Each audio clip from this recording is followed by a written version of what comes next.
الحمد للہ رب العالمین والصلاة والسلام علی سید الانبیاء والمرسلین اما بعد فاعوذ باللہ من الشیطان الرجیم بسم اللہ الرحمن الرحیم۔ الحمدللہ الہادی پروگرام میں حضرت یونس علیہ السلام کا ذکر ہو رہا ہے۔ پروگرام کا فارمیٹ آپ کے پیش نظر ہے کہ ہم کسی ایک موضوع کا انتخاب کرنے کے بعد اس سے متعلقہ آیات آپ کی خدمت میں مستند تفاسیر کی روشنی میں ذکر کرتے ہیں، پھر ایک درس قرآن باقاعدہ ہوتا ہے، اور جو اصلاحی نکات، علمی نکات اور اللہ تبارک و تعالیٰ کے مقصود کو واضح کرنے پر مشتمل نکات ہوتے ہیں، عام فہم انداز میں آپ کی خدمت میں پیش کرنے کی سعادت حاصل کی جاتی ہے۔ تو ہم مختلف موضوعات پر، مختلف ٹاپکس پر کلام کرتے ہوئے اب حضرت یونس علیہ السلام کے موضوع پر پہنچے تھے، اور پچھلے پروگرام میں نے تفصیل کے ساتھ آپ کا واقعہ عرض کیا تھا کہ آپ اپنی قوم کو تبلیغ فرما رہے تھے، اور تسلسل سے اللہ کے حکم سے تبلیغ کا سلسلہ جاری و ساری تھا، لیکن وہ لوگ آپ پر ایمان نہیں لاتے تھے۔ تو جب بالکل اتمام حجت ہو گیا اور آپ یہ سمجھ گئے کہ یہ قوم اب ایمان لانے والی نہیں ہے، اور آپ کو ایسا محسوس ہوا کہ اب اس کے بعد بس اللہ کا عذاب ہی نازل ہوگا، تو آپ اس قوم سے ہجرت فرما گئے۔ اور یہ آپ کو بتایا تھا کہ ہر نبی کا یہ طریقہ کار رہا ہے کہ جب قوم بالکل آخری نافرمانی کی حدود تک پہنچ جاتی ہے تو وہ نبی اللہ تعالیٰ کے حکم سے اس قوم سے باہر نکل جاتے ہیں۔ اسی طرح ان کے جو متبعین ہیں وہ بھی ان کے حکم سے باہر ہو جاتے ہیں، اور پھر اللہ تعالیٰ اس قوم پر عذاب نازل فرماتا ہے۔ تو یہاں بس یہ ضرور ہوا کہ حضرت یونس علیہ السلام سے ایک اجتہادی خطا ہوئی۔ آپ نے اپنے گمان کے مطابق سمجھا کہ اب میرے لیے اس قوم کو چھوڑ کر جانا بالکل جائز ہے، اور ہجرت میرے لیے جائز ہو گئی ہے، اور آپ نے اللہ تبارک و تعالیٰ کے حکم کا انتظار نہ فرمایا۔ اس پر اللہ تبارک و تعالیٰ نے محض آپ کو تنبیہ فرمانے کے لیے، نہ کہ خدا نخواستہ یہ کوئی نافرمانی تھی، گناہ تھا اور اس کی سزا اللہ نے دی، اس قسم کے جملے ہرگز نہیں کہنے چاہیے۔ وہ اللہ تعالیٰ پہلے سے ہی اپنے نبی کے ہر معاملے کو جانتا ہے کہ وہ کیا کرنے والا ہے۔ ہر امتی کو، جو بھی نبی کے امتی ہوتے ہیں، بلکہ ہر مخلوق کے جو معاملات آگے ہونے والے ہیں، سب اللہ کو معلوم ہے۔ اللہ تبارک و تعالیٰ انبیاء علیہم السلام کو بھی خود فیصلہ کرنے کا موقع عطا فرماتا ہے، اور چونکہ تمام انبیاء علیہم السلام بھی بشر ہوتے ہیں، اگرچہ بشریت میں وہ کامل ہوتے ہیں، ہماری طرح ان کی بشریت ناقص نہیں ہوتی ہے، لیکن کہیں کہیں اسی طرح بشریت کا رنگ ضرور نظر آتا ہے، اور کوئی نہ کوئی اجتہادی خطا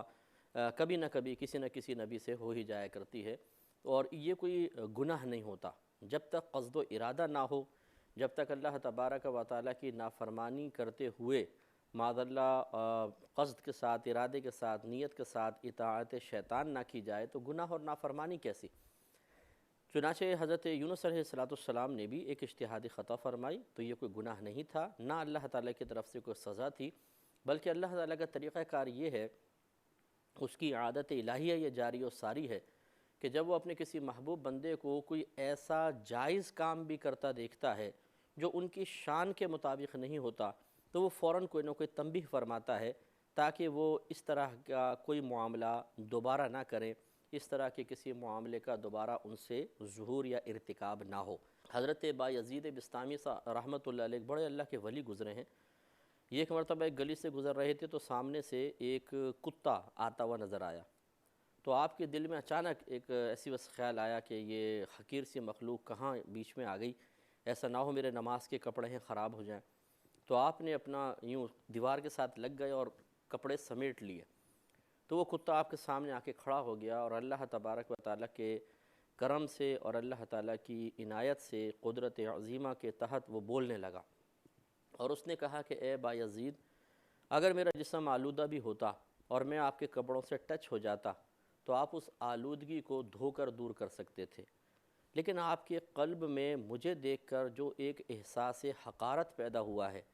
اسے اگر آپ 7 سمندروں سے بھی دھونا چاہیں گے تو نہیں دھلے گا۔ اب یہ ایک تنبیہ تھی اللہ تعالیٰ کی طرف سے۔ حضرت یزید بسطامی رحمۃ اللہ علیہ چونکہ واقعی اللہ کے ولی تھے، تو آپ 8 دن کے ساری کے پیکر تھے، بس وہ ایک لمحے کے لیے خیال آیا تھا اور ہو گیا، تو آپ اسی وقت اس کتے کے سامنے بیٹھ گئے اور آپ نے فرمایا کہ تو مجھے اپنی صحبت میں رکھ لے، اس کتے نے عرض کی کہ حضرت یہ کیسے ہو سکتا ہے، میں ایک ارذل مخلوق ہوں، آپ اشرف مخلوق ہیں، میں آپ میرے ساتھ کہاں رہ سکتے ہیں؟ یہ کہہ کے وہ چلا گیا۔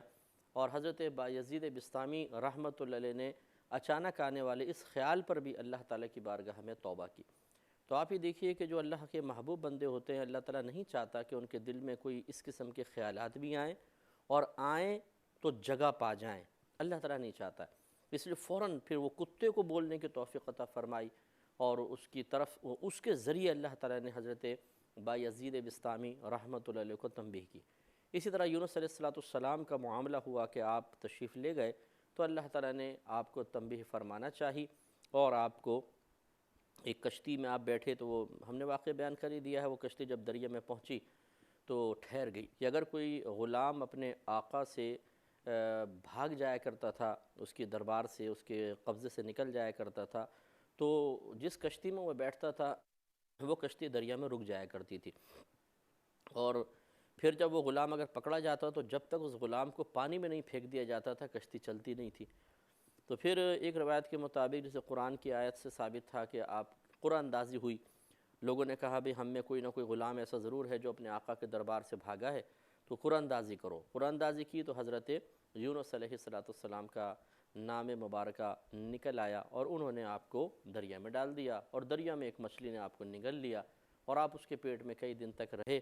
اور اس کے ایسڈ کی وجہ سے، اس کے تیزابیت کی وجہ سے آپ کے جسم گل سا گیا تھا، تقریباً پھٹا نہیں بس گل گیا تھا، بہت جسم میں کوئی بال نہیں رہے تھے، کھال نرم سی ہو گئی تھی، اور پھر اس مچھلی نے اللہ کے حکم سے آپ کو کنارے پہ اتار دیا، اور اس سے آپ کو ایک تنبیہ حاصل ہو گئی۔ تو یہ واقعہ ہم ذکر کر چکے ہیں، اور یہی سورۃ الانبیاء میں بھی اللہ تبارک و تعالیٰ نے ذکر کیا ہے۔ مچھلی کے پیٹ سے نکلنے کے ذریعے اور سبب کو ذکر نہیں کیا گیا، یہاں پر کیا گیا ہے۔ تو آپ کا ایک لقب ذُنّون بھی تھا، نون مچھلی کو کہتے ہیں، اور ذو مانے والا، ذُنّون مانے مچھلی والا، یہ حضرت یونس علیہ السلام کا لقب ہے۔ اور مچھلی والے سے مراد وہ مچھلی بیچنے والا نہیں ہے، جیسے ہم کہتے ہیں یہ مچھلی والا آ گیا لے لو مچھلی،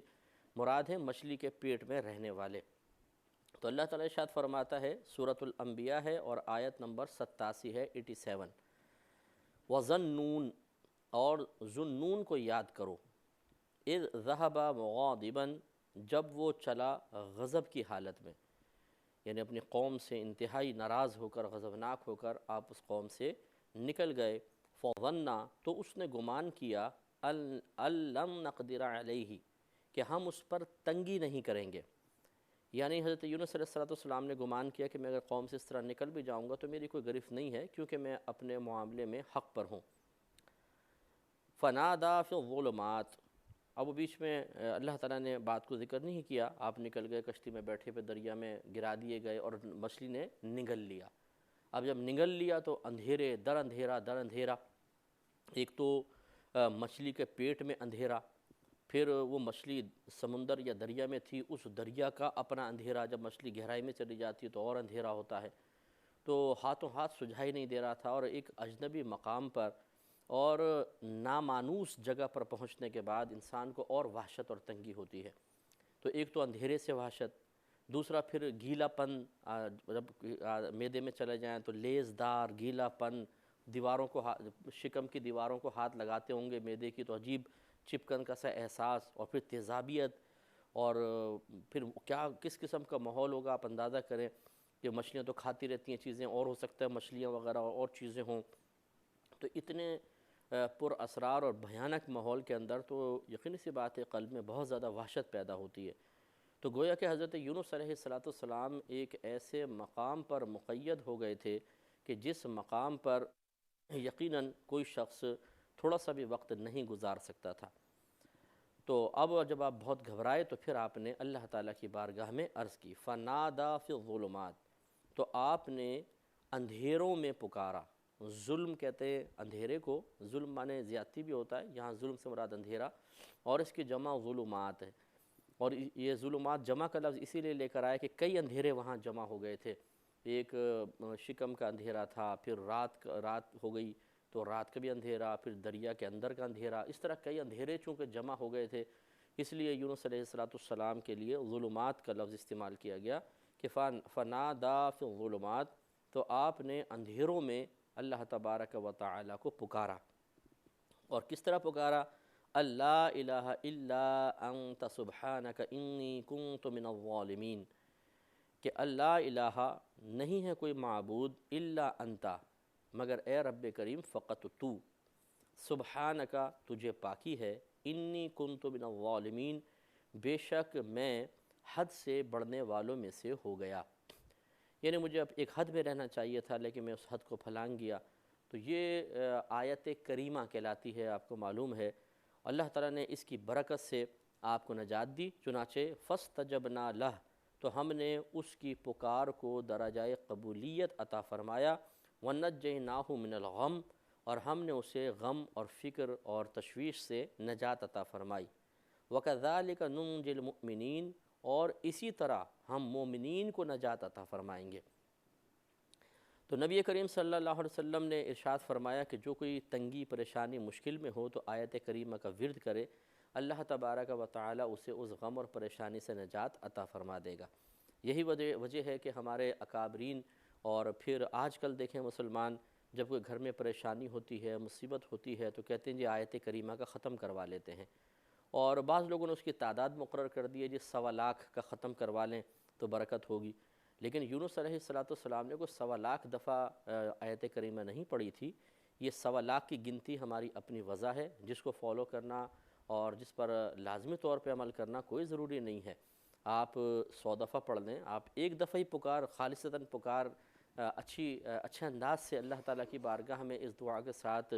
اللہ تعالیٰ کو پکاریں، اس کی بارگاہ میں التجا پیش کریں، تو وہ بالکل قبول فرمانے والا ہے اور ہماری مشکلات کو دور فرما دے گا۔ تو جب دیکھیں اب اللہ تعالیٰ خود فرما رہا ہے وَكَذَلِكَ نُنْجِي الْمُؤْمِنِينَ، اور ہم مسلمانوں کو اسی طرح نجات عطا فرمائیں گے۔ اب یا تو اس کو عام رکھا جائے کہ جیسے ہم نے یونس کو نجات دے دی، ہم مومنین کو بھی آخرت میں نجات دیں گے، ایک مطلب یہ بھی ہو سکتا ہے،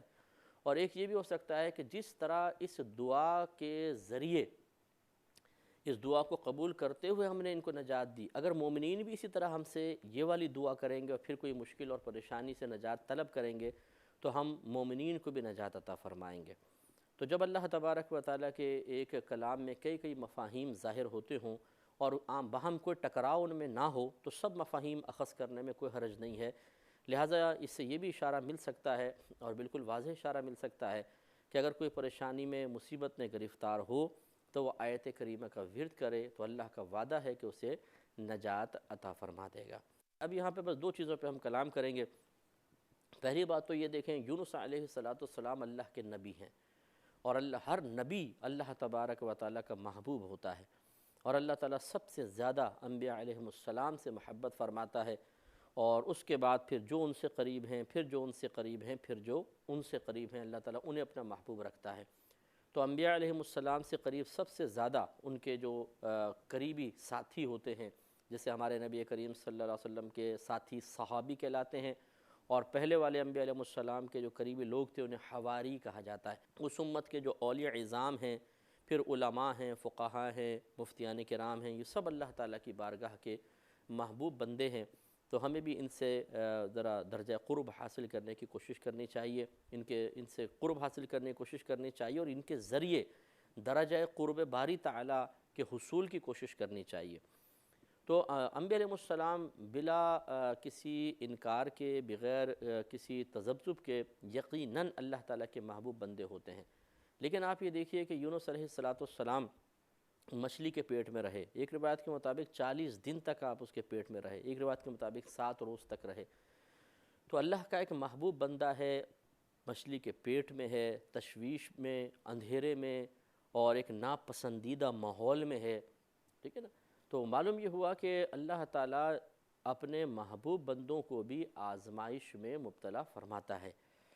سب سے زیادہ، جیسے میں نے عرض کیا اور آپ بھی اس کو مانیں گے، قریبی انبیاء علیہ السلام ہوتے ہیں، قریبی لوگ۔ تو جب اللہ تعالیٰ اپنے ان محبوب بندوں کو آزمائش میں مبتلا فرماتا ہے تو اگر آپ کو مجھے آزمائش میں مبتلا کرے تو کون سے تعجب کی بات ہے۔ تو چنانچہ اب ان لوگوں پر حیرت ہے جو نمازیں پڑھتے ہیں، روزے رکھتے ہیں، تھوڑے بہت گناہوں سے بچ گئے، تو ان پہ جب کوئی آزمائش آتی ہے تو بڑے بھولے پن سے کہتے ہیں یار پتہ نہیں کیوں یہ ہم پہ آزمائش آئی ہے بھائی، نماز ہم پڑھتے ہیں، روزہ ہم رکھتے ہیں، قرآن پاک کی تلاوت کرتے ہیں، کسی کے ساتھ کوئی برائی نہیں کی ہے، پھر بھی ہم پہ آزمائش آ گئی۔ تو ایسے لوگوں کی خدمت میں گزارش ہے کہ آپ سے کس نے کہا کہ اگر آپ نمازیں پڑھیں گے، روزہ رکھیں گے، زکوٰۃ دیں گے، حج کریں گے اور کسی کے ساتھ برا سلوک نہیں کریں گے تو آپ کی طرف کوئی مصیبت اور پریشانی متوجہ نہیں ہوگی؟ یہ تو کہیں کوئی وعدہ نہیں ہے۔ آپ نے کہاں سے یہ نتیجہ مرتب کیا تھا؟ اگر کیا تھا تو یہ غلط نتیجہ تھا، اس کو نکال دیجئے۔ بلکہ یہ یاد رکھیے کہ جتنی ہماری طرف آزمائشیں متوجہ ہوں گی، ہم اللہ تعالیٰ کے بارگاہ میں سمجھ لیجئے کہ اتنے ہی زیادہ مقبول اور محبوب ہوں گے۔ چنانچہ اللہ تبارک و تعالیٰ نے حضرت یونس علیہ السلام کو جب آزمائش میں مبتلا کیا، باوجود یہ کہ آپ نبی تھے، نبی تو ویسے ہی معصوم ہوتا ہے، کوئی گناہ ان سے سرزد ہی نہیں ہوتا ہے، نہ صغیرہ اور نہ کبیرہ پہ کوئی اصرار وغیرہ، تو جب ان کو آزمائش میں مبتلا کیا تو آپ کو مجھے اگر آزمائش میں مبتلا کرے تو بالکل کوئی تشویش کا شکار نہیں ہونا چاہیے، اور نہ یہ سوچنا چاہیے کہ اگر میں مقبول ہوتا تو پھر یہ آزمائش کیوں آئی۔ تو یہ مقبول آزمائش کا آنا تو مقبولیت کی دلیل ہے۔ اور دوسری بات کہ اللہ تبارک و تعالیٰ بڑی عظیم قدرت والا ہے، اپنے بندوں کو کس طریقے سے مشکلات سے نکالتا ہے وہ حیرت انگیز ہے۔ لہٰذا اللہ تعالیٰ کی رحمت سے کبھی بھی مایوس نہیں ہونا چاہیے، اور جب کوئی پریشانی مصیبت میں گرفتار ہو، ہم بارہا یہ جملہ کہہ چکے ہیں کہ اللہ تبارک و تعالیٰ کی قدرت عظیمہ کو اپنی طاقت اور قدرت پر قیاس کرنا بالکل غلط ہے۔ اللہ تعالیٰ کبھی بے بس نہیں ہوتا، کبھی وہ مجبور نہیں ہوتا ہے، کبھی ایسا نہیں ہوتا کہ اللہ تبارک و تعالیٰ معاذ اللہ ثم معاذ اللہ ہتھیار ڈال دے، جیسے ہم کہتے ہیں عرف عام میں کہ مجھ سے نہیں ہو سکتا یہ نہیں، معاذ اللہ ثم معاذ اللہ، جو پوری کائنات کا نظام بے نقص طریقے سے چلا رہا ہے اور جس نے اتنی بڑی بڑی مصیبتوں سے لوگوں کو نکالا ہے، اس کے لیے کیا مشکل ہے کہ آپ کی اور میری مشکلات کو بھی دور فرمائے۔ اس لیے ہمیں قطعاً جب کوئی مشکل آئے، پریشانی آئے، تو اللہ تعالیٰ کی قدرت عظیمہ سے مایوس نہیں ہونا چاہیے، کیونکہ اللہ تعالیٰ کی رحمت سے، اس کی امداد سے مایوس ہونا یہ کفار کا طریقہ ہے، مسلمانوں کا طریقہ نہیں ہے، چاہے وہ آزمائش کتنی ہی طویل کیوں نہ ہو۔ تو یہ بس ذہن بنا لیں کہ دنیا تو ایک آزمائش کا گھر ہے، اور اللہ تبارک و تعالیٰ اس میں مختلف انداز سے لوگوں کو آزمائش میں مبتلا فرماتا ہی رہے گا، یہی اس کی مشیت ہے، کیونکہ وہ امتحان لیتا ہے، حالانکہ وہ امتحان کا نتیجہ خود جانتا ہے، لیکن اس نے بس اس کو امتحان گاہ قرار دیا ہے، اور وہ امتحان لیتا رہے گا، جو اس امتحان پہ پورا اترتا رہے گا اس کو مزید انعامات ملیں گے۔ ہاں، اگر اللہ تبارک و تعالیٰ کسی کو مشکل و پریشانی سے دور رکھے اور اس کو نعمتیں اور رحمتیں اور انعامات لگاتار عطا فرماتا رہے تو بہرحال یہ اس کی مرضی ہے۔ ایسا نہیں ہے کہ اگر کوئی بالفرض نیک ہے، پرہیزگار ہے، متقی ہے، نمازی ہے، گناہوں سے بچتا ہے، اور اس کی طرف کوئی مصیبت متوجہ نہیں ہوتی، تو ہم یہ نہیں کہہ سکتے کہ بھئی تم پہ چونکہ مصیبت نہیں آ رہی اس لیے ضرور تم اللہ کی بارگاہ میں نامقبول ہو۔